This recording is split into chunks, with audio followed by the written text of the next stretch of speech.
Everyone, सो आज समझते हैं बहुत ही important topic that is centre of mass और सेंटर ऑफ ग्रेविटी सेम होते हैं या डिफरेंट।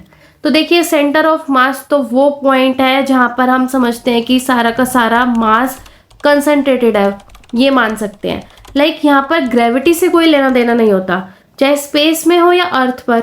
सेंटर ऑफ मास तो सेम रहेगा क्योंकि ये सिर्फ डिपेंड करता है मास डिस्ट्रीब्यूशन पर सेंटर ऑफ ग्रेविटी वो पॉइंट है जहां पूरे ऑब्जेक्ट का वेट एक्ट करता है, यानी कि ग्रेविटेशनल फोर्स।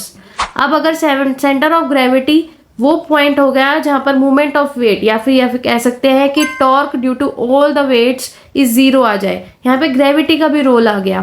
तो यानी कि अगर आपकी ग्रेविटेशनल पूरे सिस्टम पर नॉन यूनिफॉर्म लग रही होगी तो वहां पर सेंटर ऑफ ग्रेविटी और सेंटर ऑफ मास सेम नहीं होगा। इसे हम समझ सकते हैं बहुत ही अच्छे एग्जाम्पल से। आप एक यूनिफॉर्म रोड या ब्लॉक को सेंटर से बैलेंस करते हो तो वही, क्योंकि यहाँ पर जी तो हर पॉइंट पे सेम ही है, तो सेंटर ऑफ मास और सेंटर ऑफ ग्रेविटी सेम रहेगा।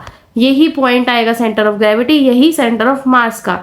But in case of mount Everest आपको पता है कि हाइट के साथ साथ आपका जी कम होता जाता है, तो यहाँ पर जी जो हो गया वो नॉन यूनिफॉर्म हो गया, यहाँ पर कम यहाँ पर ज्यादा। यहाँ पर जी क्योंकि ज्यादा है तो यहाँ पर वेट भी, मिडल वाले पार्ट का वेट जो है वो ज्यादा लग रहा होगा, ठीक है। तो इसका सेंटर ऑफ ग्रेविटी भी थोड़ा लोअर साइड पे शिफ्ट होगा।